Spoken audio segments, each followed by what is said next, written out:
इतने सारे ups and downs, हिम्मत कहाँ से आ रही थी सर? मतलब इतना गिर के उठना सुनने में इतना अजीब लग रहा है। सर्वाइवल कितना मुश्किल रहा हो, 27 महीने, एक दिन में पूरा का पूरा पैसा चला गया, 10 मिनट में बनाया, फिर अगले 10-12 ट्रेड्स में पैसा नहीं आ रहा। हाउ, कैसे मैनेज कर रहे थे सर? जितना ज़्यादा नो सुनोगे उतना आगे तुम बढ़ोगे, तो नो सुनने की आदत पहले से थी।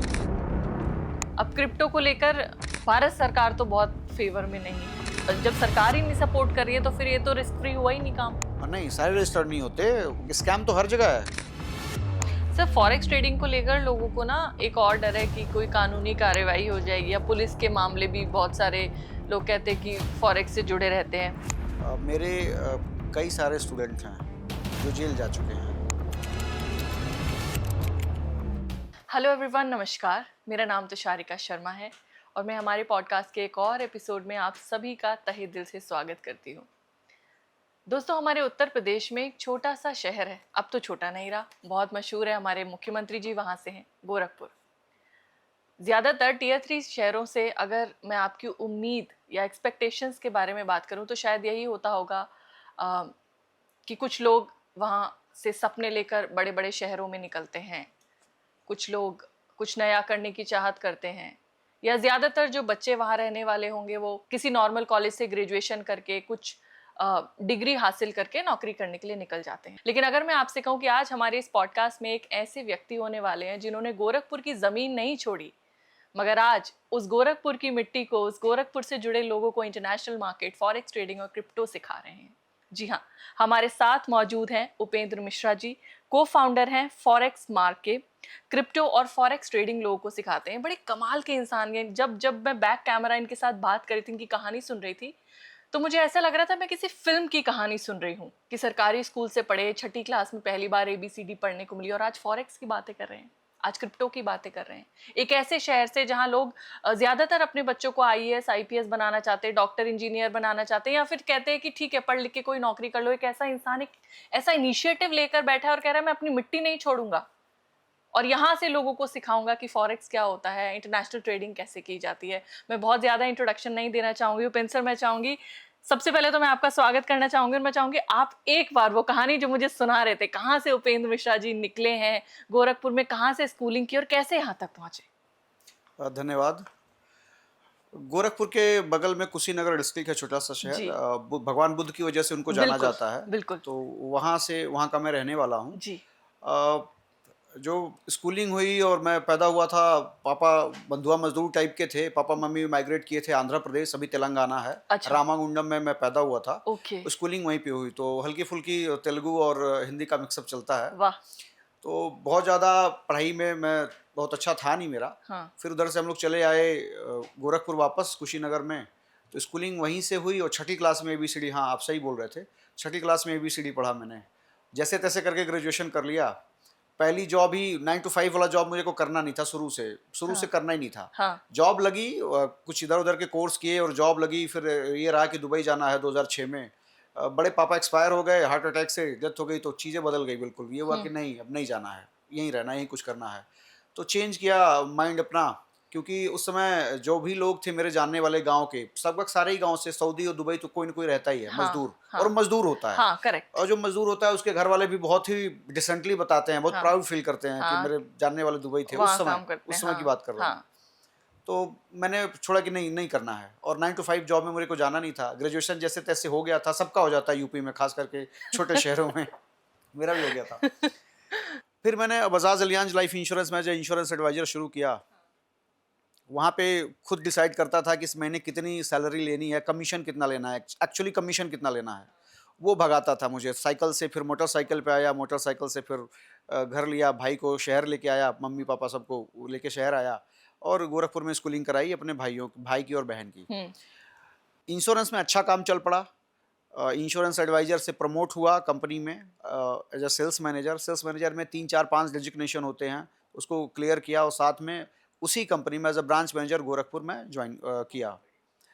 2-3 साल मैंने ब्रांच देखे। 2018 में मुझे याद है कि 2018 में मैं स्विच किया और बिग बाज़ार गोरखपुर में आ चुका था। उनके अपने कूपन्स चलते थे कि 10,000 जमा कीजिए, कूपन मिल जाएगा और 1,000 मंथली आप सामान लेते रहिए। हाँ। वो मतलब क्यूरियोसिटी बस इतना अच्छा, कितना क्यूरियस लगा वो मेरे को कि मैंने सोचा कि जॉब को स्विच करते छोड़ते हैं अभी और अपना कुछ शुरू करते हैं अब। और इससे अच्छा क्या होगा कि हम सपने बेच रहे हैं, हम इंश्योरेंस बेच रहे हैं और यहाँ पे डेली नीड्स बेचनी हाँ है। करेक्ट, वो आप आसान आप है। खुद से देख लो, महीने की शुरुआत में बिल आप लेके जाते हो बिल्कुल हाइपर मार्ट बिल्कुल खरीदने के लिए। बिल्कुल। तो ये हुआ कि अपने पास इतने सारे लगभग 1000 से ज़्यादा क्लाइंट हैं गोरखपुर में ही, हम्म। तो शुरू करते हैं। अनफॉर्चुनेट नहीं चल पाया, प्रोफेशनल और पर्सनल रिलेशन में अलग नहीं कर पाया। और as a startup Modi ji आ चुके थे, तो startup India, stand up India, rising India सब स्टार्ट हो चुका था। लोगों से पैसे लेना, उन पे बिजनेस करना, स्टार्टअप इंडिया चल पड़ा था। बाद में पता चला कि छोटे शहर में स्टार्टअप इंडिया, राइजिंग इंडिया का कोई मतलब नहीं है। अगर आपने किसी से पैसे लिए हैं, ऑन टाइम उनका इंटरेस्ट या उनका पैसा उनको देना है, उनको नहीं पता कि आपके सपने कितने बड़े हैं। सही बात है। इन सब चीज़ों का मिक्सअप कुछ ऐसा रहा कि अगले 3-4 सालों में ही मेरा बिजनेस बंद हो गया। वेंडर को देने के लिए पैसे नहीं बचे हमारे पास, क्योंकि खर्च खूब होता था। और पीआर के लिए, क्योंकि मैं सेल्स में ही था, तो मुझे पता था मार्केटिंग कैसे करनी है, सेल्स कैसे करना है। तो गोविंदा को, सनी देओल जी को, भोजपुरी स्टार को बुलाया, गोरखपुर में कार्यक्रम करवाया। उसमें पैसे बर्न होते थे बहुत ज़्यादा। वेंडर सामान लेके गया, एम्प्लॉय छोड़ के चले गए। और जो लैंडलॉर्ड थे, 5 स्टोर मैंने ओपन किया था ईजी मार्ट का एक साल के अंदर, 5 से। अच्छी ग्रोथ थी। हाँ, बहुत अच्छी ग्रोथ थी। हाँ। बस उसको सस्टेन नहीं कर पाया मैं। और सबसे बड़ी प्रॉब्लम रही हुई पर्सनल प्रोफेशनल रिलेशन हाँ करेक्ट। नहीं कर पाया मैं, छोड़ दिया। अब जब मैं उधर गया हुआ था ना, जब मैं इंश्योरेंस में था, वो मेरे गोल्डन टाइम थे, मतलब बहुत अच्छा टाइम था उधर। कपिल देव से मिलना, वीरेंद्र सहवाग से मिलना, युवराज सिंह से मिलना, ये कई लोग देशों में कई घूमना। देशों में घूमना, अच्छे होटल में रहना। शायद हाँ। मैं कभी ना रह पाऊँ। अगर हम लोग वैसे भी जाते हैं ना, छोटे शहर वाले, हाँ। तो किधर किधर भी जाके एक छोटे होटल में रहते हैं, हाँ। 1800 के होटल में रहते हैं। हाँ कंपनी की तरफ से जाना तो 7 स्टार, वो तो देखा ही नहीं कभी। अब कभी इधर चला गया, जो आपने नाम सुना होगा चेक रिपब्लिक्स का, चेकोस्लोवाकिया, उधर गया तो पता चला कि उधर एक साथ वो 65,000 लोगों को उस टापू पे रहने की व्यवस्था हो सकती है। और अगर एक आदमी एक-एक कमरे में घूमने जाए तो उसको 2.5-3 साल लग जाएँगे पूरा घूमने में, वो होटल में। तो उधर जाके रुकना हुआ। वहाँ चेक रिपब्लिक जाने में 3 बार फ्लाइट चेंज हुई, फिर हेलीकॉप्टर से हम लोग वहाँ पे गए थे। अपने आप में बहुत बड़ी बड़ी चीज़ें करेक्ट थी। करेक्ट। तो उसमें गोरखपुर के शहर से तो बहुत बड़ी चीज है सर। हाँ, हाँ उस समय बहुत बड़ी थी। और अभी तो गोरखपुर भी बहुत बड़ा हो गया है, हाँ ग्लैंड सरिया और बहुत सारी चीज़ें आ गई हैं, नाइन्स, ये सब कुछ आ गए हैं, तो अच्छे बिजनेसमैन हैं बिल्कुल वहाँ पे। बिल्कुल बिल्कुल। तो फिर अब चीज़ें ऐसी बिगड़ी हुई थी। उस समय 2016 में मैं जब दुबई गया था कंपनी की तरफ से, तो वहाँ पता चला था फॉरेक्स मार्केट के बारे में, फॉरेक्स ट्रेडिंग के ये बारे में। किस साल की बात है? 2016, 2016। 2000 जब मैं जॉब में था, हाँ तो कंपनी की तरफ से मैं घूमने आया था, वहाँ पता चला हाँ था। तो ट्रेडिंग तो, मैं एक लोअर मिडिल फैमिली से हूँ, तो वहाँ पे पैदा होते ही यही सिखाया जाता है कि उधर ट्रेडिंग है, उधर शेयर बाजार उधर नहीं जाने का, इधर पैसे जो डूब जाते हैं, हाँ जुआ है, जुआ सट्टा है है, नहीं जाना है। बिल्कुल। दिमाग में था वो एक दिमाग, एक ऐसी संकीर्ण सोच थी मेरी कि मैं इंश्योरेंस बेचता था, मैं यूलिप बेचता था, मैं एसआईपी बेचता था, म्यूचुअल फंड में खुद नहीं लेता, खुद मैं ट्रेडिशनल पॉलिसी लेता था, जिसमें शेयर मार्केट से कोई लेना देना नहीं है। ये उस समय की सोच थी मेरी। फिर अचानक से सारी चीज़ें हुई, ऑफ बिजनेस बंद हुआ, लगभग 2.5 करोड़ के कर्जे में आ गया। अच्छा ना, ओपन करने से पहले 2018 के पहले लखनऊ में 2 जगह फ्लैट लेना, अपनी जो ज़रूरी चीज़ें हैं वो पूरी कर लेना, खुद को मैं रिटायर मान रहा था कि अब मैं रिटायर हो चुका हूँ, फाइनेंशियली रिटायर। रिटायर हो चुका हूँ। इतने बड़े भी सपने भी नहीं थे, जो होना था वो पा चुका हूँ, ठीक है, अच्छा है। सब खत्म करके बिजनेस शुरू किया था, सब कुछ बेच-बाच के फिर से बिजनेस शुरू किया था, सब खत्म हो गया। अब फिर से वापस चला आया वैसे 2006 में जब करियर शुरू किया था, वैसे ही चीज़ें धीरे-धीरे हुई। एक दोस्त, छोटा भाई टाइप का है, फिर उससे मुलाकात हुई। हमारी भी मुलाकात हुई अभी उनसे। हाँ, वो आया हुआ है मेरे साथ, सूरज की बात कर रहा हूँ मैं। जी जी जी। तो उनसे बात हुई और वो बैठा, ऐसे ही बैठे हम लोग, तो बातचीत हुई, थोड़ा रफ लैंग्वेज यूज़ किया कि बहुत गंदे हैं आप, आपको समझ में नहीं आता। मैं आप बोल रहा हूँ, एक्चुअली आप नहीं बोला वो। तो तो मैंने बताया, तो उसने बोला कि शेयर का काम करना चाहिए आपको। मैंने कहा भाई पैसे लगते हैं, पैसे हैं नहीं, अभी तो उधारी वाले चढ़े हुए हैं तो सर पे। तो बोल रहा कि ठीक है मैं पैसे देता हूँ। इधर उधर से व्यवस्था करके 10 लाख रुपया दिया। मैंने भी कुछ नहीं सोचा समझा और फ्यूचर एंड ऑप्शन में लगा दिया। उस 10 लाख को जीरो होने में सिर्फ 1 दिन लगा, सिर्फ 1 दिन। मतलब 2.5 करोड़ का कर्जा 10 लाख और और बढ़ नुकसान। गया। अच्छा, अब वो भी गधा, उसको होशियार कहूँ, गधा कहूँ, क्या कहूँ। फिर मैं बैठा उसके साथ कि अब तो ये चीज़ें ख़त्म हो गई। फिर बोला ठीक है एक बार और देखते हैं, एक बार और ट्राई कीजिए और इस बार सीख के करिए और फॉरेक्स वाला करिए, क्योंकि मैंने चर्चा करी थी, मतलब बातचीत होती थी हमेशा। हम लोग 2000 मतलब स्कूलिंग में साथ ही थे हम लोग, तो और हम लोग शेयर करते थे वीकली डेली जब भी मिलते थे। तो तो उसने बताया कि बहुत पहले बताया थे फॉरेक्स ट्रेडिंग के बारे में, उसके बारे में सोचो। वो जर्नी स्टार्ट हुई, मुझे फंड वो दिया हर जगह जाने का, वो गाज़ियाबाद है, गुड़गाँव है, चंडीगढ़ है, नासिक है, बेंगलुरु, इधर-उधर, चेन्नई, जहाँ कहाँ, हर जगह मैं उसके पैसे से गया, पूरा टाइम दिया। मेरे को 27 महीना लग गया सीखने को, 27 मंथ। घर वाले, रिलेशन वाले, उनको ये लग रहा था इसका मानसिक संतुलन जो है वो हिल चुका है, ये डिस्टर्ब है, इसको छोड़ दो इसके हाल पे। तो जैसे-तैसे चीज़ें निकलीं और 27 महीने के बाद एक प्रॉफिटेबल ट्रेड आया और उस ट्रेड में मैंने अगले 10 मिनट के अंदर 53% प्रॉफिट जनरेट किया, सिंगल ट्रेड में। कितने कितने दिन मिनट में? विदिन 10-15 मिनट मैंने 53% का प्रॉफिट जनरेट किया वाओ, फॉरेक्स ट्रेडिंग से। This is the power of learning जो आपने हाँ, सीखा। हाँ, बिल्कुल, बिल्कुल। पूरा नहीं सीख पाया था। फिर एक ट्रेड लिया, सब चला गया। अरे सर। सब चला गया। अब समझ में आ गया कि स्ट्रेटजी तो आ गई है, लेकिन अब एक और पार्ट होता है रिस्क मैनेजमेंट, उसको भी सीखना पड़ेगा। जैसे अगर मैं बात करूं तो टीम है, तो टीम में कैप्टन है, तो उधर बैट्समैन होने चाहिए, कीपर होना चाहिए, फील्डिंग होना चाहिए, बॉलिंग होना चाहिए, तो एक टीम बनती है। तो मैं बैट अच्छा चलाता हूँ, रन बनाऊंगा, लेकिन विकेट कौन लेगा? तो उसके लिए एक कीपर चाहिए, अलग से एक बॉलर चाहिए। तो उसके लिए हमें जब ट्रेडिंग की बात करते हैं तो एक अच्छा माइंडसेट चाहिए जो कि 80% काम करता है और 10% स्ट्रेटजी और 10% रिस्क मैनेजमेंट। तो ना मेरे पास उस समय माइंडसेट था, ना तो मेरे पास कोई रिस्क मैनेजमेंट था। एक स्ट्रेटजी थी, इसके पे मैंने पैसे कमाए थे, वो चला भी गया। अब पैसे आते थे, पैसे जाते थे, पैसे आते थे, पैसे जाते थे कि मैं खुद पे ट्रेड कर रहा था। किसी तरीके से व्यवस्था करके एक मैंने अकाउंट बनाया फॉरेक्स ब्रोकर पे। वो ब्रोकर नहीं, स्कैमर था, चला गया। 27 महीना बाद भी कुछ हाथ नहीं आया, वो भी चला गया। अब दोबारा जब बात हुई फिर से सूरज से, वो बोल रहा है कि वो बोल रहे थे ना कि कोई फंडिंग कंपनी होती है जो फंडिंग के लिए पैसा देती है ट्रेडर को, अगर नॉलेज है तो उस पर ट्राई करो। उस पर काम शुरू किया, उस पर सब काम शुरू किया। तो जो फंडिंग अकाउंट होता है, थोड़े पैसे दे के आपको एक अकाउंट परचेज करने होते हैं। वो कंपनी आपको 2 बार में आपके स्किल को टेस्ट करती है। जैसे डीएल के लिए आप अप्लाई करते हो, पहले लाइट, फिर हाँ, करेक्ट, ऐसे होता है लर्निंग, फिर उसको ऐसे हैवी होता है, वैसे ही। तो दो स्टेप में वो चेक करते हैं आपके लर्निंग स्किल को, फिर वो आपको मास्टर अकाउंट देते हैं जिसमें भी आप जो भी प्रॉफिट कमाओगे, जी, अगर उनके रिस्क मैनेजमेंट को फॉलो कर रहे हो, जी, 80% आपका, 20% उनका। ओके, उस पर मैंने काम शुरू किया। ठीक है। लगातार लगातार 13 अकाउंट ब्लो किया, लगातार 13 टाइम परचेज किया और 13 टाइम में कुछ हाथ नहीं आया। 14वीं बार जो मैंने $5000 का एक अकाउंट लिया, उससे $116 का फर्स्ट पे आउट आया। ओके, ये बात जब मैंने शेयर करी फ्रेंड से, अपने दोस्त से अपने शेयर करी, उसने बोला आप बड़ा अकाउंट लीजिए। $1 लाख का अकाउंट लिया, 1 महीने में क्लियर किया और जो 2.5 करोड़ का कर्जा था उसको पूरा करने में हार्डली 4 महीना लगा उस वाओ, फंडिंग अकाउंट से। वाओ, और आज मैं यहाँ हूँ। वंडरफुल। मैंने बताया भी था व्यूअर्स को कि फिल्म जैसी कहानी है। हाँ। इतने सारे अप्स एंड डाउन्स, हिम्मत कहाँ से आ रही थी सर? मतलब इतना गिर के उठना सुनने में इतना अजीब लग रहा है। सर्वाइवल कितना मुश्किल रहा होगा 27 महीने, फिर वो 10 मिनट में आपका एक दिन में पूरा का पूरा पैसा चला गया। 10 मिनट में बनाया, फिर अगले 10-12 ट्रेड्स में पैसा नहीं आ रहा। हाउ, कैसे मैनेज कर रहे थे सर? कह सकता हूँ कि जो मैंने पिछले 15-16 सालों में सेल्स जॉब जो किया था ना, इंश्योरेंस जो बेचा था, वो काम आया था यहाँ पे, वो पेशेंस काम आया था। मेरे जो इमीडिएट बॉस हुआ करते थे, अशोक सिंह जी, नाम उनका भी लेना चाहूँगा, उन्होंने बताया था कि कैसे पेशेंस को रखते हुए कैसे अपने काम को करना होता है। और वो लोग ये बताते थे, जो भी लोग थे ये बताते थे कि तुम्हें नो सुनना है अपनी लाइफ में। जितना ज़्यादा नो सुनोगे उतना आगे तुम बढ़ोगे। करेक्ट। तो नो सुनने की आदत पहले से थी और उसमें तो ये था कि मैं तो इंश्योरेंस जॉब में था ना।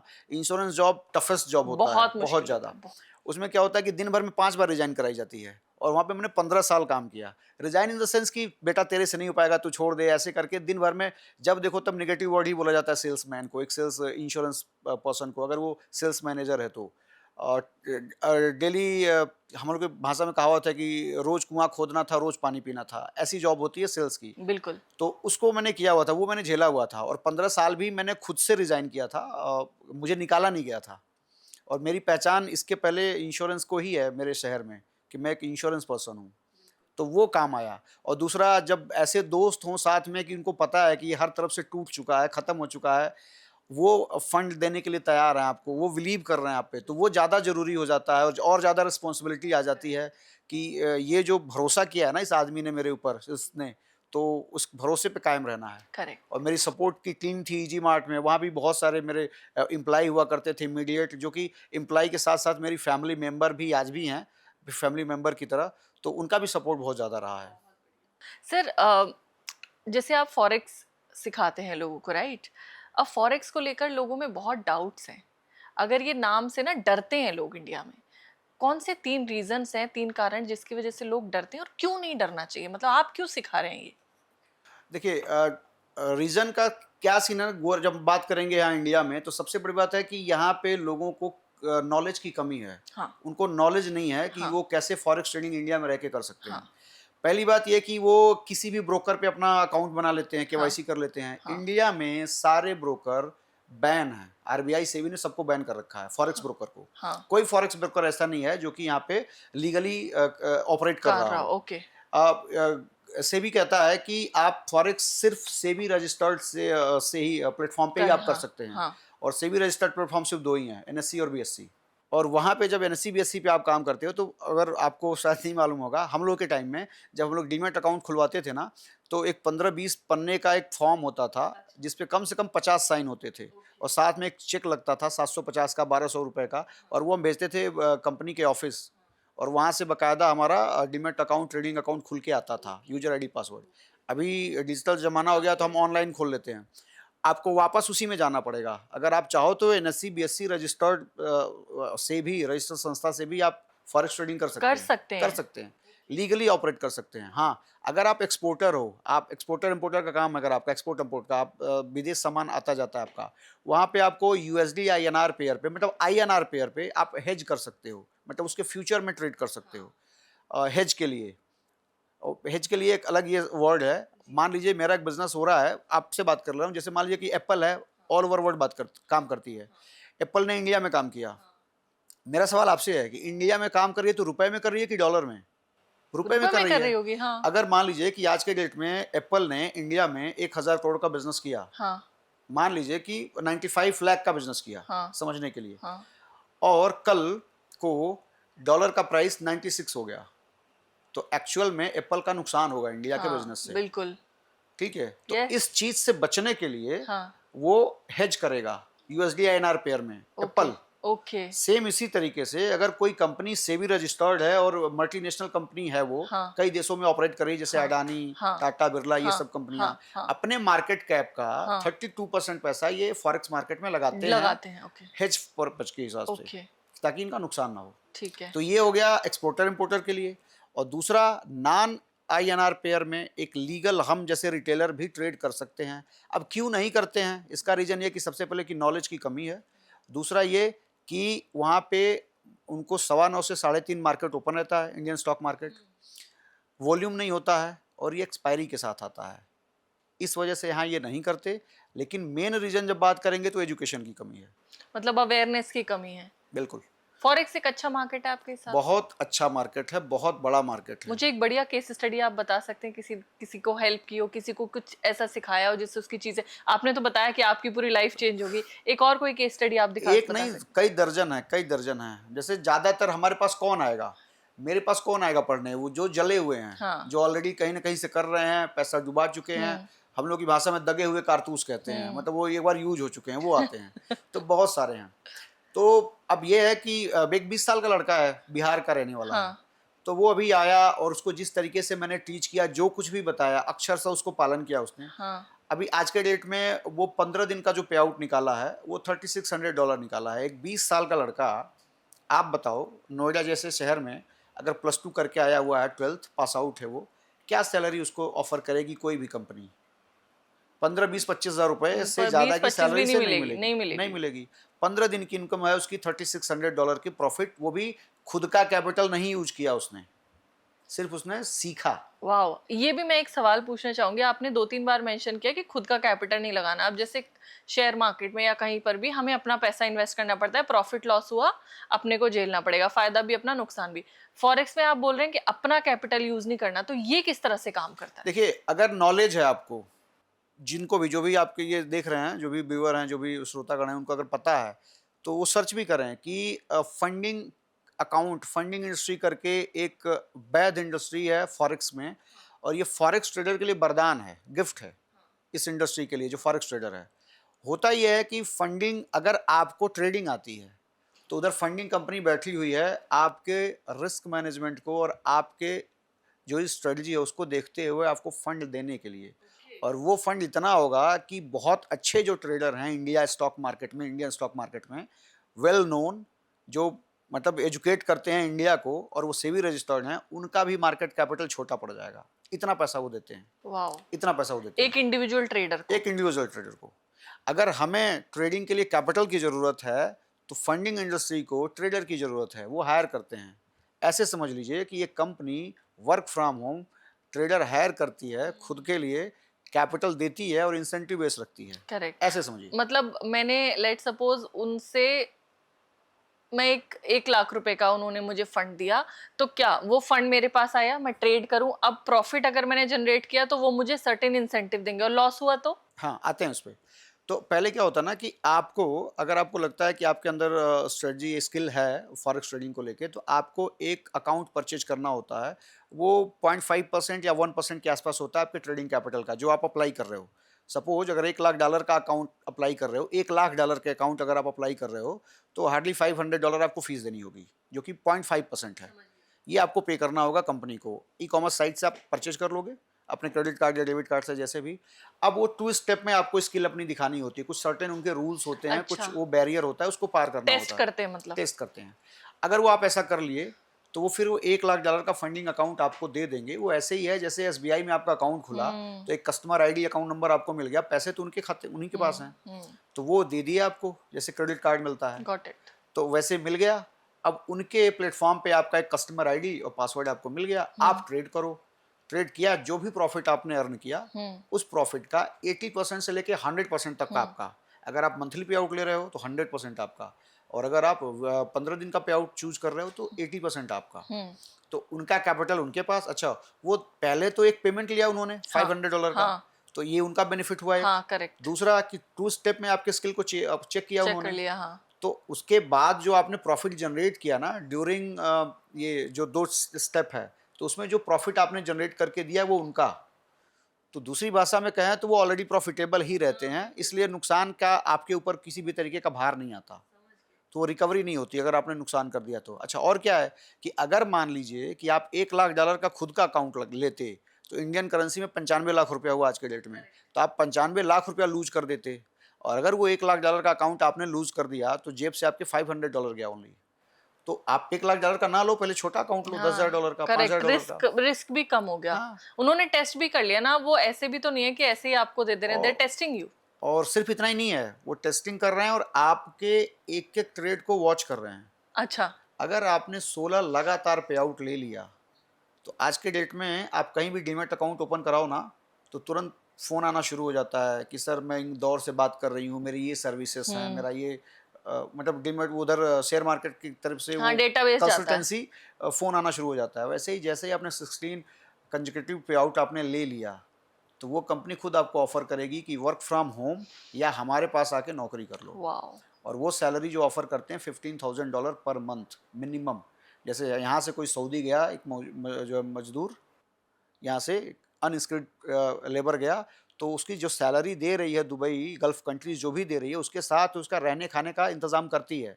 उसी तरीके से फॉरेक्स ट्रेडर को भी कंपनियाँ रहने खाने की व्यवस्था देती हैं। और वो क्या होता है कि अगर वो एक नॉर्मल ट्रेडर है तो 1 बीएचके 1 आर के फ्लैट मिलेगा दुबई में, और अगर वो एक अच्छा ट्रेडर है तो उसको विला मिलेगा, ड्राइवर मिलेगा, कुक मिलेगा, ये सब होता है। और मेरे बहुत सारे स्टूडेंट इस समय दुबई में गए हुए हैं, काम कर रहे हैं, बहुत सारे जो वर्क फ्रॉम होम कर रहे हैं, बहुत सारे वहाँ जाके कर रहे हैं। बहुत बढ़िया। तो मतलब जो मैं समझ पा रही हूँ, ये एक बहुत बड़ी अपॉर्चुनिटी भी है यूथ के लिए, जो ये बार आंदोलन कर रहे हैं। हमें लगता है कि फॉरेक्स सीख के ज्यादा बेहतर फ्यूचर बना सकते हैं। इसमें मैं बोलूँगा गवर्नमेंट को भी कि एजुकेशन में एक फिनांस का एक सब्जेक्ट डालना चाहिए, हाँ फाइनेंशियल फ्रीडम का, स्टॉक मार्केट का, जो भी वो कर सकते हाँ हैं, शेयर मार्केट का भी एक अलग से डालना चाहिए हाँ सिलेबस, हाँ, स्कूलिंग टाइम से। बिल्कुल। क्योंकि अब ये जिंदगी का हिस्सा बन गया सर। हर बच्चा, मेरे यहाँ पर जितने भी बच्चे ऑफिस में काम करते हैं, सब इन्वेस्ट करते हैं, कोई ग्रो के थ्रू, कोई किसी के थ्रू। सबको पता है इन्वेस्टमेंट, क्योंकि अब सबके पास मोबाइल फोन है, सारे रील्स देख रहे हैं, यूट्यूब पे देख रहे हैं, उनको भी पैसे से पैसा बनाना सीखना है, राइट। लेकिन आप जो बता रहे हैं इसमें तो आपने अपना पैसा भी नहीं लगाना, आपको सिर्फ सीखना है, राइट? आप कैसे सिखाते हैं, मतलब आपका क्या प्रोसेस है? लोग आपसे जुड़ते हैं आकर, आप क्लासेस लेते हैं, फॉरेक्स कैसे सिखाते हैं लोगों को? अभी तो एक, जैसे मैंने सीखा था ऑनलाइन, हम्म। मैंने सीखा ऑफलाइन, मतलब मैंने अपनी लाइफ में सीखने को लेके बहुत एक्सपेरिमेंट किया। बहुत बढ़िया। और एक मैं स्लो लर्नर हूँ, मेरे को समझ में नहीं आता बहुत सारी चीज़ें, मैं तो बहुत जल्दी भूल भी जाता हूँ।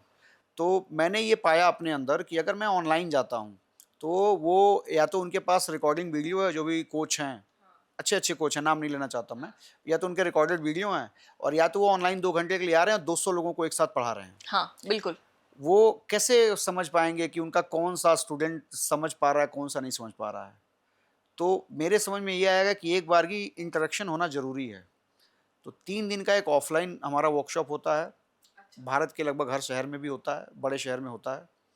एक बार की 30 लोगों का एक बैच बनता है, हम उन्हीं के शहर में जाते हैं, होटल स्टे फूडिंग सब दिया जाता है, और 3 दिन बिल्कुल वो हमारे साथ रह के ट्रेड की बारीकियों को सीखते हैं। पहला दिन बेसिक बताया जाता है, दूसरे दिन स्ट्रेटजी बताई जाती है, और तीसरे दिन फुल लाइव ट्रेड कराया जाता है। अच्छा, मतलब 3 दिन में उनको वो ट्रेड करने लायक हो ट्रेड जाते हैं? करने लायक हो जाएंगे, वो ट्रेड को पकड़ना सीख लेंगे कि किस ट्रेड को छोड़ना है, किसको पकड़ना है, वाह। किस ट्रेड की जर्नी कहाँ तक हमको रखनी है, ये वाह, वो डू डोंट समझ जाएंगे। बहुत अब बढ़िया। 3 दिन में 100% मैं भी नहीं सिखा पाऊंगा, हाँ कोई सही सीख बात। भी नहीं पाएगा। सही बात। अब वो 3 दिन की रिकॉर्डिंग उनको दे दी जाएगी, और उनसे बोला जाएगा कि जो स्ट्रेटजी बताई गई है उस स्ट्रेटजी का बैक टेस्टिंग करो, 1 साल पीछे जाके करो, 2 साल पीछे जाके करो, 6 महीना पीछे जाके करो। वो कुछ पेमेंट करेंगे ट्रेडिंग व्यू चार्ट पे, तो आपको मिल जाता है बैक डेटा टेस्टिंग के लिए। आप उधर टेस्ट करो, टेस्ट करने के बाद बेस्ट पिक निकालो कि कौन से पेयर में अच्छा रिटर्न मिल रहा है, जो हमने आपको बताया क्या? है। हाँ। अब आपको पता चल गया, डेमो ट्रेड करो, और डेमो में 10% का प्रॉफिट जनरेट करो, मेरे रिस्क मैनेजमेंट, मेरी स्ट्रेटजी पे। बहुत बढ़िया। जब आप इतना काम कर लेते हो तो आपका कॉन्फिडेंस लेवल हाई होता हाई है। हो जाता है। देन आफ्टर आप एक $10,000 का फंडिंग अकाउंट लो, उसको ग्रो करो, उससे पे आउट निकालो। जैसे ही फर्स्ट पे आउट आप निकालो, वैसे ही सीधा $1 लाख का अकाउंट के लिए अप्लाई अप्लाई करो। करो। Oh wow. अब ये इस तरीके से जब सिस्टमेटिक आप जाओगे, आपके घर से, आपके जेब से कितना गया, एक छोटी सी फीस। अच्छा, 3 दिन में पॉसिबिलिटी है कि आपको ना समझ में आए, तो रिकॉर्डिंग दी गई है, जूम सेशन होता है हर हफ्ते, जो आपको पूछना है पूछो, टू वे कम्युनिकेशन होता है, उसकी भी रिकॉर्डिंग आपको दे दी गई। हो सकता है कि आप वीकेंड पे कहीं बाहर रहे होंगे, आप ना अटेंड कर पाएँ, तो आप वो जूम सेशन का भी रिकॉर्डिंग वीडियो देखिए। इसके बाद भी नहीं समझ में आता है तो दूसरी, तीसरी, चौथी और 5वीं बार, 5 बार फ्री एक्सेस मिलता है मेरे क्लास में। उसका दूसरी बार के बार हम कोई भी चार्ज नहीं करते, कुछ भी। फर्स्ट टाइम चार्ज किया, दूसरी, तीसरी, चौथी, 5वीं बार फ्री एंट्री, कोई पैसा नहीं। होटल अच्छा। स्टे फूडिंग वो खुद देखेंगे, ओके। मेरे क्लास में एंट्री वो फ्री रहेगी। 3 दिन वाला। 3 अच्छा, दिन वाला। पूरा अगर मैं फॉरेक्स मार्ग में क्या क्या चीजें हैं, और पूरा अगर मैं कोर्स, जैसे मैंने एनरोल किया आपके पास, तो उसमें 6 महीने का कोर्स है, उसमें 3 दिन का लाइव, कैसा है कोर्स का शेड्यूल, कैसा है? कोर्स का शेड्यूल कुछ यूं है कि जैसे ही आप रजिस्ट्रेशन कराते हैं, बेसिक के कुछ रिकॉर्डेड वीडियो हैं वो आपको दे दिए जाते हैं हाँ। कि इसका प्रिपरेशन करके आना। हाँ ठीक है। अब जब आप आते हो क्लास में, तो वो 3 दिन का ही वर्कशॉप है, वही शुरुआत है, वही एंडिंग है। अच्छा। और आगे चल के भी जो बात होगी वो उसी 3 दिन में होगी, कोई चौथा दिन नहीं है। मतलब वही है जो सार है, उसी को हम अलग बार बार सीख रहे हैं, अलग अलग तरह से सिखा रहे हैं। तो ये आपसे वही हुआ कि अर्जुन की तरह बार बार एक ही तरह तीर मारना सीखना, वैसा। और आसानी से समझना हो, रामायण एक कथा है जो कि सीता जी के जन्म से लेके और लौकुश कांड तक चलता है। कम से कम उसमें 3 जनरेशन की बात होती है। जब वही पूजा हम अपने घर कराते हैं तो जो है 24 घंटे लग जाते हैं उसको पढ़ने में। और 10 मिनट का सार ये है कि दशरथ जी के पुत्र श्री रामचंद्र की वाइफ सीता जी को रावण लंका लेके गया था। रावण को मार के राम जी सीता जी को लेके, माता सीता को अयोध्या लेके आए, और फिर उसके बाद से कुछ चीज़ें हुई और ख़त्म हो गया। तो ये मैंने आपको 2 मिनट में बता दिया। तो यही सार है कि जो भी फॉरेक्स मार्ग में, क्योंकि मैं आपको पहले बताया कि कितनी तैयारी से मैंने बीए किया था, तो उसी तरीके का है मामला। तो बहुत ज़्यादा आइडिया होता नहीं है। तो जो चीज़ें हैं, जो क्रीम चीज़ें हैं, वो आपको 3 दिन में बता दी जाती है। अब उसकी आप प्रैक्टिस करो जितना करना है। अगर आज की बात, मैं आपके सामने बैठा हुआ हूँ, अगर कोई फॉरेक्स ट्रेडर जो 10 साल से इंडस्ट्री में है, अगर वो मेरे सामने आके बैठ जाए, तो मैं उसको 10 मिनट नहीं झेल पाऊँगा। मतलब उनको कितना डीप नॉलेज है, क्या है, मुझे को नहीं पता। मैं उनके सामने नहीं बैठ पाऊंगा, क्वेश्चन का आंसर नहीं कर पाऊंगा मैं। लेकिन मेरे पास कुछ ऐसा है कि मेरा पीएनएल उनके पीएनएल से बेहतर है, वाओ 100% बेहतर है। वाओ मेरा रिजल्ट उनसे रिजल्ट से बेहतर है। मेरे स्टूडेंट ग्लोबली इस समय है, यूके में है, यूएस में है, गल्फ में है, ऑस्ट्रेलिया में है, और वहाँ से हिंदी ओरिजिन के जो इंडियन हैं जाके उधर बस गए हैं, वापस आते हैं, क्लास करते हैं, फिर चले जाते हैं। तो ये मेरी उपलब्धि है। और जब हम फंडिंग अकाउंट की बात कर लेते हैं, एक फंडिंग अकाउंट से मेरी बात हो रही थी जिसके लिए मैं काम करता हूँ। उन्होंने ऑफर किया था मुझे प्रमोट करो, मैं किसी को प्रमोट नहीं करता। तो एक दो फंडिंग अकाउंट जिनके पे आउट्स मैंने देखे हैं, मेरे स्टूडेंट लगातार पे आउट ले रहे हैं, कोई प्रॉब्लम नहीं आ रही है। तो उनसे मेरी बात हुई तो उन्होंने देखा कि अगर किसी ने 4,000 लोगों ने अगर अकाउंट के लिए अप्लाई किया है तो कोई 400 लोगों ने फर्स्ट स्टेप क्लियर किया है, 400 लोगों में कोई 60 लोगों ने सेकंड स्टेप क्लियर किया है, उस 60 लोगों में कोई 10-12 लोग एक लंबे समय तक अपना अकाउंट हैंडल कर रहे हैं। ये 10-12 लोग 4,000 लोगों में आ रहे हैं, और ये काम जो 10-12 लोगों का है ये मेरी टीम में 100 से 150 लोगों में होता है। ओह वाओ तो ये है, Big और number. ये पीएनएल है। और उपेंद्र मिश्रा को भारत में या ग्लोबल जिधर भी आप बात करेंगे सिर्फ इसीलिए जाना जाता है कि इंडिया में जानते सब लोग थे, ऐसा कोई नहीं जो नहीं जानता था। वो ओपन आके फोरम पे बोलता नहीं था, ओपन प्लेटफॉर्म पे बोलता नहीं था। फॉरेक्स ट्रेडिंग और फॉरेक्स ट्रेडिंग में फंडिंग अकाउंट मैंने इंट्रोड्यूस किया इंडिया Wow. में, मैंने बताया लोगों को, बहुत और वो इसलिए बता पाया कि मेरे पास फंड था ही नहीं। हाँ करेक्ट, इसीलिए वही बोला। आवश्यकता आविष्कार की की जननी जननी है, है, yes, बिल्कुल वही yes. हुआ, बहुत बढ़िया। सर फॉरेक्स तो हो गया एक डिस्कशन, दूसरा क्रिप्टो पे भी हम सिखाते हैं। अब क्रिप्टो को लेकर मुझे जहाँ तक मेरी नॉलेज है, भारत सरकार तो बहुत फेवर में नहीं है क्रिप्टो के, राइट? ब्लॉकचेन के है, डेफिनेटली हम यूटिलाइज कर रहे हैं उसे, बट क्रिप्टो के नहीं। तो ये मतलब इज इट नॉट रिस्की? जब सरकार ही नहीं सपोर्ट कर रही है तो फिर ये तो रिस्क फ्री हुआ ही नहीं काम। जब रिस्क की बात करेंगे ना तो सबसे ज़्यादा रिस्की तो फॉरेक्स ही हो जाता है ना, क्योंकि सारे लोग थोड़ी फंडिंग अकाउंट से काम कर रहे हैं। तो वो क्रिप्टो से ज़्यादा रिस्की है फॉरेक्स। अगर फॉरेक्स की बात आती है वो ज़्यादा रिस्की है कंपेयर टू क्रिप्टो। अब जब क्रिप्टो की बात कर लेते हैं तो सिर्फ इतना समझिए कि एक भारतीय नागरिक बनिए जिम्मेदार, और जो भी अर्निंग हो रही है आपकी उसका टैक्स पे करिए। जो अपनी फिनांस मिनिस्टर है उन्होंने बताया हुआ कि फॉरेक्स ट्रांसफ़र पे, फॉरेक्स अर्निंग पे, फॉरेक्स ट्रेडिंग को लेके जो भी आपकी अर्निंग हो रही है उस अर्निंग का 30% आपको टैक्स पे करना है।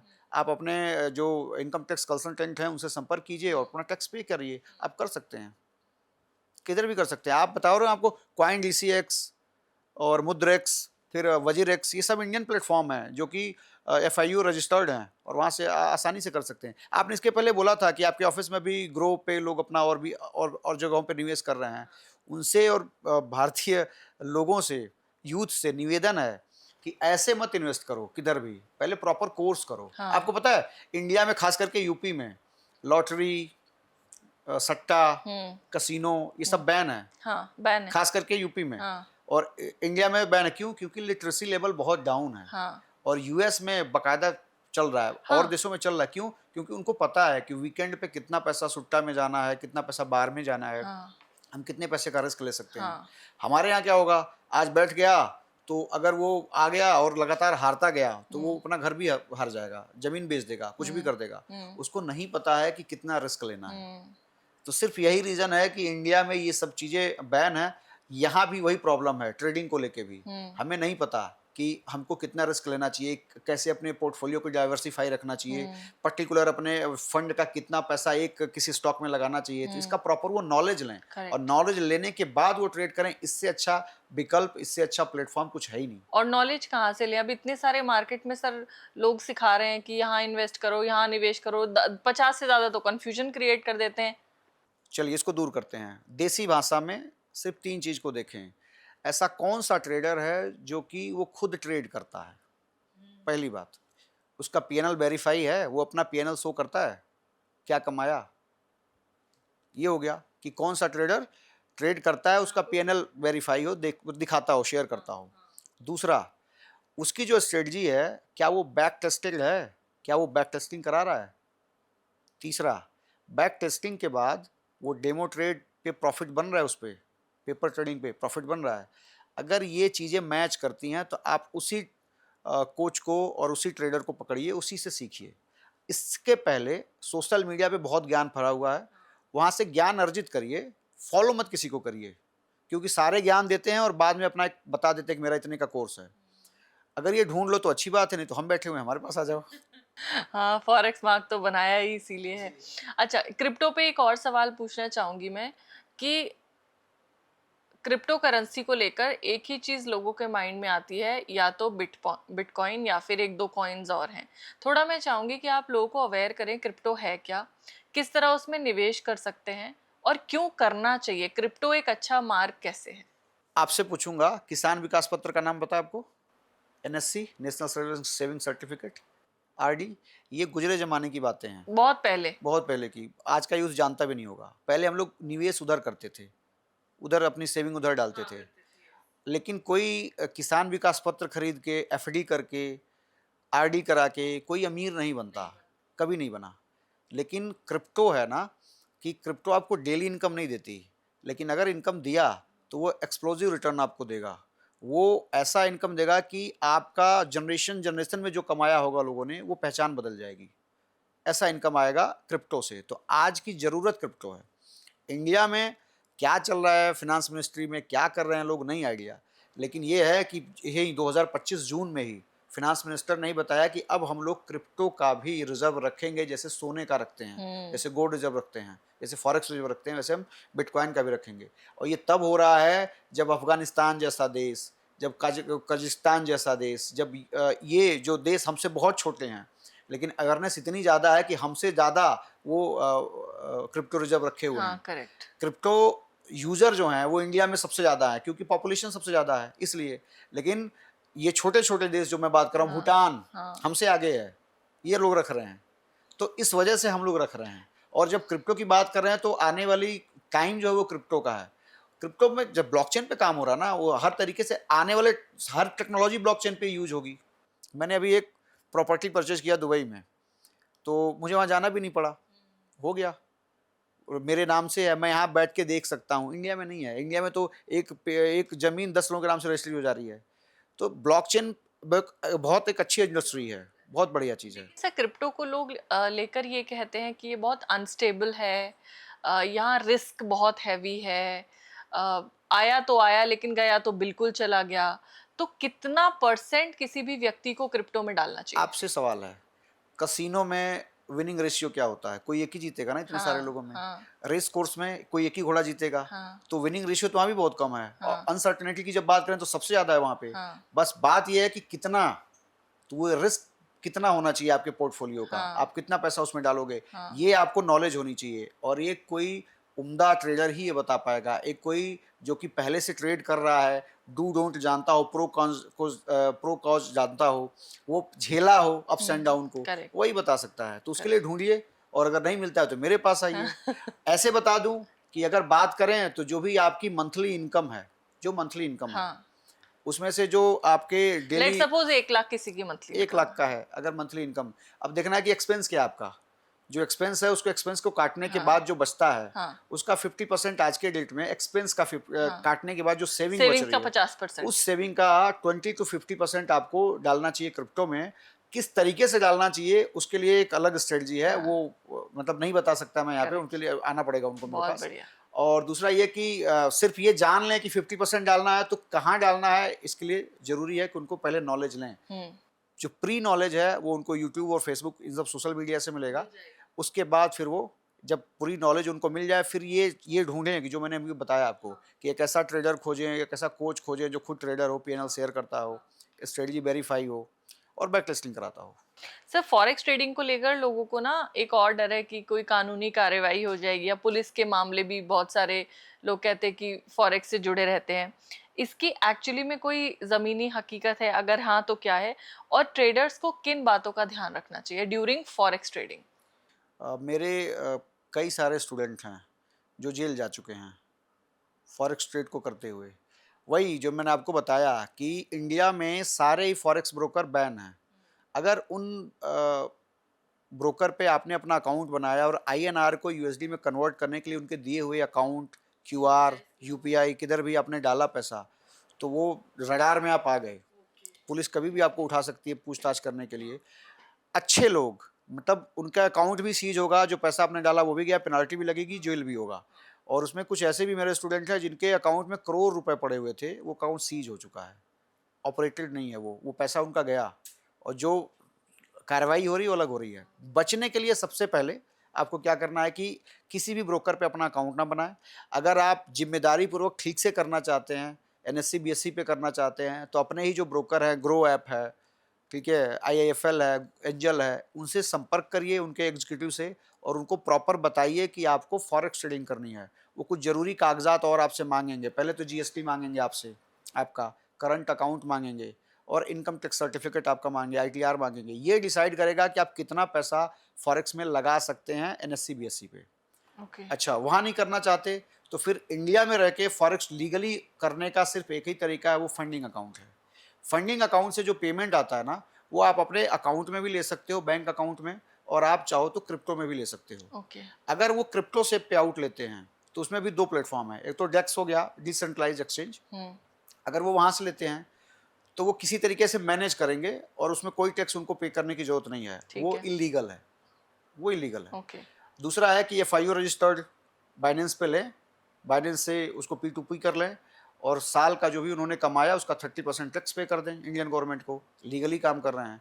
और दूसरा ये कि अपने अकाउंट में ले लें। अगर वो अपने अकाउंट में लेते हैं तो उनको दिखाना होगा कि वो एक फ्रीलांसर काम कर रहे हैं, दुबई की किसी कंपनी के लिए, यूएस की किसी कंपनी के लिए फ्रीलांसिंग कर रहे हैं, जैसे ड्रॉप शिप सर्विस होता है, हाँ, समझ गई। उसके लिए काम कर रहे हैं। तो जो भी टैक्स आ रहा है, तो पहले तो 15% उनको टैक्स पे करना पड़ेगा, जो भी इनकम आ रही है फ्लैट 15% पे करना पड़ेगा। उसके बाद से फिर वो टैक्स स्लैब में आ जाएंगे, जो भी टैक्स स्लैब देना है वो देना पड़ेगा। 20 लाख रुपए की अगर सालाना इनकम उनकी होती है या उससे ज़्यादा होती है तो 18% जीएसटी भी देना रहेगा। तो अगर ये सब करना चाहते हैं तो फिर वो काम कर लें, बैंक अकाउंट में पे आउट ले लें जो फंडिंग अकाउंट का है, या फिर दुबई शिफ्ट हो जाएं, सीधी बात है। ज़्यादातर लोग फॉरेक्स वाले शिफ्ट इसीलिए हो रहे हैं। हाँ, लेकिन मैं आपको बताऊंगा कि दुबई शिफ्ट होना ज़रूरी नहीं है। एक बार की दुबई घूम आइए, वहाँ एक बैंक अकाउंट ओपन करा लीजिए, फंडिंग अकाउंट के साथ काम करिए, या फिर किसी भी फॉरेक्स ब्रोकर पे काम करिए जो दुबई में लीगल हो। दुबई में लीगल का मतलब है कि अगर आपके साथ कोई किसी तरीके का मिसहैपनिंग हो गया, कोई फ्रॉड हो गया, तो आप लीगली केस कर सकते हो उस ब्रोकर पे। तो ये कर लो, और वो पे आउट जो भी आप अर्न कर रहे हो, वो पे आउट आप दुबई वाले अकाउंट में मंगाइए। जब दुबई वाले अकाउंट से आपको पैसा लाना हो इंडिया में, तो 6 महीने के लिए विदेश यात्रा पे चले जाओ। ज़रूरी नहीं कि एक ही देश में जाओ, मल्टीपल कंट्री भी आप घूम सकते हैं। इंडिया से 183 दिन बाहर रहिए, और जो पे आउट आपको लाना है वो अमाउंट आप इंडिया ट्रांसफ़र कर सकते हो टैक्स फ्री। तो ये काम ऐसा है कि हम इंडिया में रह के भी ऑपरेट कर सकते हैं, बढ़िया कर सकते हैं, और पेमेंट जीरो टैक्स के साथ ला सकते हैं इंडिया में। बहुत बढ़िया।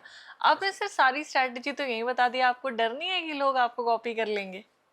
कॉपी करें, आगे बढ़ें, इससे अच्छा क्या हो सकता है। एक अगर 3 टियर सिटी का लड़का आके यहाँ पे बता रहा है और एजुकेट कर रहा है लोगों को, और लोग आगे बढ़ रहे हैं, तो ये भी, मैं समाज सेवा में भी हम लोग हैं, जो स्टूडेंट हमारे साथ एक्टिव होते हैं ना, हम लोग ब्लड डोनेशन का कैंप चलाते हैं। बहुत बढ़िया। और मैं 80 टाइम ब्लड डोनेट कर चुका हूँ अब तक, 80 टाइम। और इसके लिए मुझे अवार्ड मिला है बाबा जी से, सीएम साहब से। तो हमारे साथ के बहुत सारे धुरंधर हैं इस समय जो लगे पड़े हैं। हम लोग की अपनी एक ग्रुप में ऐड कर रहा हूँ, एक कम्युनिटी चला रहा हूँ जिसमें 400 से ज़्यादा ब्लड डोनर हैं वॉलंटरी। उधर नोएडा में चाहिए, उधर चेन्नई में चाहिए, उधर किधर भी, मतलब इंडिया में कहीं भी चाहिए ब्लड मिल जाता है। एक ग्रुप में पोस्ट अपडेट करनी है, जो जिस सिटी का है वो खुद ही जाके तैयार होकर दे के चला आएगा, पता भी नहीं चलेगा। बहुत बढ़िया, बहुत बढ़िया। सर एक और सवाल है। बहुत सारे ट्रेडर्स जो हैं, जैसे आपने बोला कि इंडिया में करना है और बाहर करना है, तो बहुत सारे ट्रेडर्स विदेशी ब्रोकर्स के माध्यम से ट्रेड करते हैं। अब जो बाहर, और ये सारे जो भी विदेशी ट्रेडर्स हैं, ये सब भारत के बाहर रजिस्टर्ड होते हैं। इसमें भी कोई रिस्क है, या मतलब इंडिया के बाहर अगर कर रहे हो तो रिस्क फ्री है, वो सारे के सारे रजिस्टर्ड ही होते हैं? और नहीं, सारे रजिस्टर्ड नहीं होते, स्कैम तो हर जगह है। चेक कैसे करना है? चेक करने का मतलब ये है कि अगर आप जैसे दुबई गए और दुबई में जाके करना चाह रहे हो, तो आपको ये चेक करना होगा कि वो कंपनी दुबई में लाइसेंस्ड है कि नहीं। हाँ। बहुत सारे हैं जो अदर कंट्री से हैं, जिस कोई ट्रेडर के थ्रू साइप्रस कर से रहे हैं। है, कोई मॉरिशस से है, और वो हाँ। ऑपरेट दुबई में कर रहा है। हाँ। तो जिस सिटी में आप जा रहे हैं, जिस देश में जा रहे हैं, उस हाँ। वहाँ से उसकी रजिस्ट्रेशन है कि नहीं है, हाँ। वहाँ पे ऑपरेशन है कि नहीं, उसका हाँ। ऑफिस है कि नहीं, ये सारी हाँ। चीज़ें। हो सकता है ऑफिस ना हो, हाँ। लेकिन रजिस्ट्रेशन होना चाहिए। हाँ। वहाँ पे वो काम करें। और लॉ क्या है उस देश में फॉरेक्स को लेके, क्या ऐसा लॉ है कि अगर आपके साथ कुछ फ्रॉड होता है तो आप उनके अगेंस्ट लीगल कार्रवाई कर सकते हो। हैं? ओके। अगर ऐसा है, फिर उस ब्रोकर का ट्रैक रिकॉर्ड कैसा है? पे आउट ऑन टाइम देता ये है? सब मिल जाता है? हाँ, मिल जाता है, मिल जाता है। ऑन टाइम पे आउट दे रहा है वो। अभी उसका मार्केट कैसा है? बहुत सारे ऐसे ब्रोकर हैं जो पे आउट देते समय अलग-अलग कंडीशन लगाते हैं। तो अगर ऐसा कुछ है तो वहाँ पे झोल है, जाने का नहीं उधर कभी। एनएससी बीएससी पर जो फॉरेक्स ट्रेडिंग करते हैं और जो विदेशी ब्रोकर्स के साथ फॉरेक्स ट्रेडिंग करते हैं, इसमें सबसे बड़ा डिफरेंस क्या है? टाइम, वो 24 घंटा ओपन होता है, पाँचों दिन ओपन रहता है। यहाँ पे वॉल्यूम बहुत लो होता है, वहाँ पे वॉल्यूम होता है। तो ये 2 रीज़न हैं जिसकी वजह से लोग इंडियन एनएससी बीएससी पे नहीं करना चाहते हैं, और तीसरा एक्सपायरी नहीं है किसी भी तरीके का। तो ये 3 बड़े रीज़न हैं। बहुत बढ़िया। तो कौन से फॉरेक्स पेयर्स आमतौर पर सबसे ज़्यादा अधिक मूवमेंट और ट्रेडिंग के अपॉर्चुनिटीज़ देते हैं? देखिए, जब बात करते हैं पेयर की, तो पेयर में सबसे ज़्यादा ट्रेडिंग होती है यूरो यूएसडी पे। वो father of all pair. Second होता है जीबीपी यूएसडी जो कि मदर ऑफ ऑल पेयर। तीसरा यूएसडी जेपीवाई। लेकिन इन तीनों पेयर में आप ट्रेड करके प्रॉफिट नहीं कमा सकते। जो प्रॉफिट बनती है वो बनती है एक सही रिस्क मैनेजमेंट, एक सही स्ट्रेटजी, और 80% आपका माइंडसेट। इन चीज़ों से बनती है। आप तीनों चीज़ों में ट्रेनिंग देते हैं? बिल्कुल, यही काम है मेरा। माइंडसेट भी? हाँ, आप खुद देखो कि अगर 2.5 करोड़ के कर्जे से यहाँ तक का सफ़र हुआ है, तो कहीं न कहीं स्ट्रॉन्ग मेंटालिटी है, एक सही रिस्क मैनेजमेंट है करेक्ट। और अच्छी स्ट्रेटजी है। इसी पे एक सवाल पूछना चाहूंगी। फोमो होता है लोगों में ट्रेडिंग के टाइम पे, है ना, कि ये इतना कर रहा है तो मैं भी करूं। ऐसी सिचुएशन में वो अनुशासित या वो डिसिप्लिन माइंडसेट कैसे बना के रख सकता है कोई भी ट्रेडर? ये टाइम लेता है ये। एक अनुशासित ट्रेडर 3 दिन में मेरे क्लास में नहीं बन पाएगा, वो 6 महीने में नहीं बन पाएगा। वाह। यही रीज़न है कि जो लोग 95 से ट्रेडिंग इंडस्ट्री में हैं, वो लोग भी मेरे क्लास में आके बैठते हैं, सीखने के लिए? सीखने के लिए। क्योंकि जो फोमो है ना, वो ये होता है कि मान लीजिए कि बैक टू बैक आपके 10 स्टॉप लॉस चले गए, वो मंजूर है। लेकिन एक प्रॉफिटेबल ट्रेडिंग आया, उस ट्रेड को आप लंबे समय तक होल्ड नहीं कर पाते हो कि जो आ रहा है वो भी नहीं चला जाए। हाँ उस करेक्ट, चक्कर डर में। हाँ अच्छा, डर की वजह से लगातार आपके 5-6 स्टॉप लॉस जा चुके हैं। हाँ। अब आप स्टॉप लॉस लगाएंगे नहीं कि तो स्टॉप लॉस जा रहा है लगातार, छोड़ दो इसे। उस चक्कर में आपका अकाउंट चला जाता है। तो एक रात में, एक हफ्ते में, एक महीने में वो माइंडसेट नहीं बन सकता। वो टाइम टेकिंग है। और एक प्री मतलब एक एज अ स्टूडेंट से लेके और एक प्रोफेशनल ट्रेडर तक बनने की जो जर्नी है, कम से कम 2 साल जाएगी। हाँ, मेरे पास आएंगे तो वो 2 साल सही दिशा में आप हैं। मतलब टाइम तो देना ही पड़ेगा। यहाँ पर लोग ओवर ट्रेडिंग भी करते हैं, ये भी बहुत एक नुकसानदायक चीज है, लोग बताते हैं। मैं चाहूंगी आप थोड़ा सा इसके लिए भी अवेयर करें। अनफॉर्चुनेट जब भी मैं आता हूँ, जैसे मैं अपनी बात कर लूँ, एक ट्रेड में मैंने 53% अर्न करा था। आज के डेट में अगर मैंने 1% अर्न कर लिया आज का अपने कैपिटल का, तो मैं सिस्टम से बाहर हूँ, मार्केट से बाहर हूँ। और मैं अपने स्टूडेंट को भी बताता हूँ। सिमिलरली अगर महीने का 10 से 20% कमा लिया, तो पूरा महीने का काम हो गया। ये मैं एजुकेट कर रहा हूँ लोगों को। लेकिन उस समय मैं 53% एक ट्रेड में कमाया था और मुझे और को पैसा कमाना था। तो ये कि वो आदमी बहुत अच्छा पैसा कमा रहा है, आज मैं सारा काम छोड़ के ट्रेड करने बैठा हुआ हूँ। अब जैसे आप हैं ऑफिस, आपने सारा काम छोड़ दिया ऑफिस का और आज ट्रेड करने बैठे हो, आपको ट्रेड नहीं मिला। तो ये प्रॉब्लम है कि आप ओवर ट्रेडिंग करना शुरू कर देते हैं कि सारा जरूरी काम छोड़ के आज मैं बैठी हूँ, तो मेरे को तो ट्रेड करना ही तो इट करना शुड है। Be a part of life. तो वहाँ से हमें बाहर निकलना पड़ेगा कि नहीं, पहले आपको एक डिसिप्लिन ट्रेडर बनना पड़ेगा। आपको सही ट्रेड ढूंढना होगा। जब सही ट्रेड मिलेगा तो आप ट्रेड लेंगे, नहीं तो ट्रेड नहीं करेंगे। ये ऐसा प्लेटफॉर्म है जहाँ पे बोला जाता है, ट्रेडिंग एक ऐसा प्लेटफॉर्म है जहाँ बोला जाता है लेस इज मोर। जितना लेस आप हैं उतना ज़्यादा मोर प्रॉफिट आप कमाएंगे। एक और सवाल मैं पूछना चाहूंगी। फॉरेक्स पे तो हमने बहुत बात की, क्रिप्टो से रिलेटेड मेरा एक सवाल है। अब जैसे गवर्नमेंट अपनी बाउंडेशंस भी हटा रही है, नेशनल इंटरनेशनल लेवल पर क्रिप्टो में पेमेंट्स भी हो रही हैं, बहुत सारे काम होने लगे हैं। आप क्या फ्यूचर देखते हो क्रिप्टो का इंडिया में? पहले ही बता चुका हूँ मैं। पहले तो ये कि फ्यूचर का तो मुझे नहीं पता, कि पॉलिटिशियन तो मैं हूँ नहीं कि मैं कुछ बता पाऊंगा। मैं सिर्फ इतना जानता हूँ कि इतना ज़्यादा टैक्स नहीं देना लेना चाहिए गवर्नमेंट को, और प्रॉपर एक कोई पॉलिसी बनानी चाहिए ताकि आम आदमी भी सही तरीके से ट्रेडिंग को समझ पाए, क्रिप्टो को समझ पाए, उसमें और तरीके से ट्रेड कर पाए, और उसको इतना जो डरा हुआ है उतना उसको डर ना लगे। और ये रीज़न तभी होगा, ये काम तभी होगा जब गवर्नमेंट जब गवर्नमेंट इनिशिएटिव लगी, साथ देगी। उसके अलावा नहीं हो सकता। बहुत बढ़िया। यहाँ पर आज आपको सुनने वाले बहुत सारे युवा होंगे, यूथ होंगे जो जिन्होंने अभी अभी कमाना शुरू किया है, इन्वेस्ट करना शुरू किया है, जो बहुत सारी रील्स भी देखते हैं और ओवर ट्रेडिंग या फिर गलत ट्रेड्स में पैसा गवा देते हैं। मेरे पास ऐसे बहुत लोग आते हैं कि मैम मैं 21 साल का हूँ, 25 लाख रुपए का लॉस कर दिया, 20 लाख रुपए का लॉस कर दिया। उनको क्या मैसेज आप देना चाहेंगे? मैसेज उनके लिए सीधा तौर पे यही है कि सबसे पहले ये वित्तीय मार्केट है, फिनांस मार्केट है, पहले इसको ठीक से समझो। और वो समझने के लिए रील देखो, लेकिन वो फिनांस का होना चाहिए। आप टीवी देख रहे हो, रील देख रहे हो, उसकी जगह पे जी बिजनेस देखो, उसके वजह पे सीएनबीसी आवाज़ देखो, मनी कंट्रोल देखो, किसी कंपनी का एक स्टडी देखो। बहुत सारे इन्फ्लुएंसर हैं जो कि फ्री का ज्ञान दे रहे हैं, उनके वीडियो को देखिए, ज्ञान बढ़ाइए, इन्वॉल्व मत होइए। और उसके बाद फिर एक प्रॉपर कोई कोच अपने लिए ढूंढिए, जो कि वो मैंने बताए थे, वो 3 लक्षण उनके अंदर हों। वहाँ से प्रॉपर ट्रेनिंग लीजिए और देन आफ्टर आप एंटर करो। और ज़रूर करो, चाहे आप जो करते हो, आप बीटेक हो, आप टीचर हो, आप लॉयर हो, आप जो कुछ भी हो, साइंटिस्ट हो। मेरी टीम में आते हैं लोग, मेरे स्टूडेंट आते हैं जो कि वो लॉयर भी हैं, वो टीचर भी हैं, वो साइंटिस्ट भी हैं और वो प्रोफेसर भी हैं, वो डिफेंस से हैं। तो सब लोग आते हैं, चाहे आप जिस प्रोफाइल से हो आप आओ, चाहे आप जिस एज से हो, आप होम मेकर हो, क्योंकि होम मेकर बहुत अच्छा परफॉर्म करती हैं।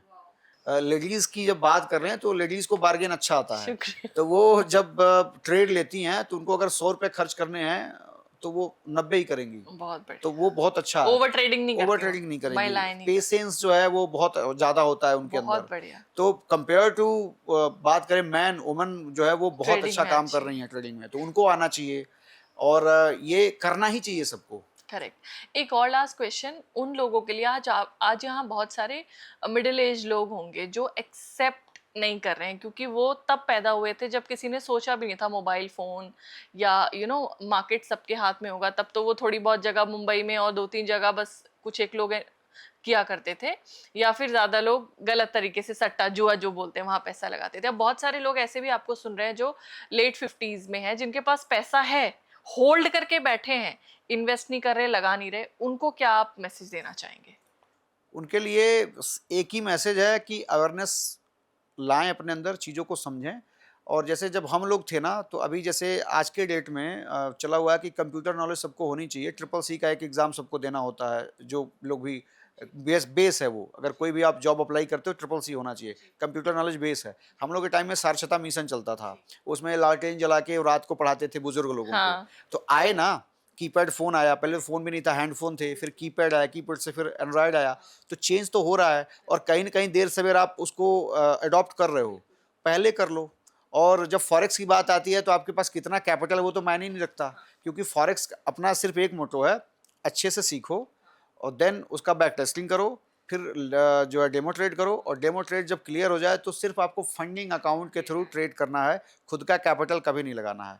और जो चीज़ फॉरेक्स मार्ग में पढ़ाया जाता है वो फॉरेक्स में काम नहीं करता, वो क्रिप्टो पे काम नहीं करता, वो चार्ट कैसे काम करता है ये बताया जाता है। मतलब और भी जगह पे आप यूज कर किधर सकते भी हैं। निफ्टी पे, क्रिप्टो पे, उधर कमोडिटी पे, किधर भी लगाओ। मतलब हम आपको बताते हैं कि चार्ट कैसे काम करता है, क्रिप्टो कैसे काम करेगा, यूरो यूएसडी कैसे काम कर रहा है, वो गोल्ड का भाव क्या है। मेरे को नहीं पता कि गोल्ड का भाव ऊपर जाएगा कि नीचे जाएगा। मेरे को सिर्फ इतना पता है कि मेरी स्ट्रेटजी के अकॉर्डिंग अगर लेना है ट्रेड तो मैं लूंगा, नहीं ट्रेड बना तो आज मैं नहीं लूंगा। सिंपल सी बात है। तो इस तरीके का कोई कोचिंग ढूंढिए और अपने कोच से मिलिए, उनको फॉलो कीजिए। बहुत बढ़िया। तो ये थे उपेंद्र मिश्रा जी, और आज कितनी कमाल की बात उन्होंने बताई कि जिन चीज़ों को हम इलीगल समझते हैं, जिन चीज़ों से हम डरते हैं, जिन चीज़ों से, जैसे फॉरेक्स मैंने आपको बताया, डर लोगों में नहीं करना है, नहीं बढ़ना है इसके आगे, ये इलीगल है, लोग तो जेल में भी जाते हैं, बट उसके लीगल तरीके क्या हैं, किस तरीके से आप फॉरेक्स में पैसा लगा सकते हैं, सीख सकते हैं, आगे बढ़ सकते हैं। और पूरी जो कॉन्वर्जेशन था भाई, उसका सार था इंफॉर्मेशन, नॉलेज। आपने रिसर्च नहीं किया, गलत जगह फंड लगाया और आप फंड को गाली दे रहे हो। आप बोल रहे हो कि नहीं मैंने सही जगह पर पैसा लगाया था मगर मुझे नहीं मिला, आपकी रिसर्च में कमी थी। तो अगर आप भी चाहते हैं कि आप अपने फाइनेंसिस को बेहतर करें, आप कुछ भी कर रहे हैं, एक स्मॉल अमाउंट, जो सर ने बोला कि एक पार्ट ऑफ योर इनकम को सही तरीके से इन्वेस्ट अगर आप करते हैं तो ना सिर्फ रेवेन्यू जनरेट कर सकते हैं, अपनी फाइनेंशियल सिक्योरिटी क्रिएट कर सकते हैं, स्टेबिलिटी क्रिएट कर सकते हैं, अपने ड्रीम्स को फुलफिल कर सकते हैं, जिनको आपको लगता है कि 9 to 5 की जॉब में मैं नहीं कर पा रहा हूँ।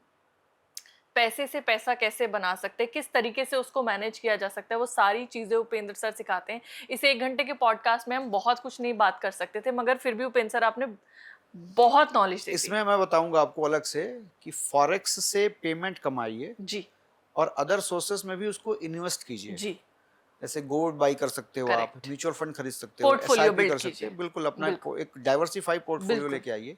फॉरेक्स से आप डेली अर्न कर सकते हो, क्रिप्टो इन्वेस्टमेंट से आप एक्सप्लोजिव रिटर्न ले सकते हो। जी, जो आपके पुरखों ने कमाया होगा जी, वो कोई 1 साल आपको क्रिप्टो में दे देगा। मेरे ऐसे बहुत सारे स्टूडेंट हैं, मेरे जी, बहुत सारे ऐसे मेंटोर हैं मैं जिनको जानता हूँ जी। कि 20-30-40 हज़ार रुपए का एक इन्वेस्टमेंट करके आज उन्होंने क्रिप्टो से एक विला परचेज किया है वाओ! और उनका पोर्टफोलियो भी 100 करोड़ के ऊपर है। वाओ! कितना इन्वेस्ट किया? 20-30-40 हज़ार।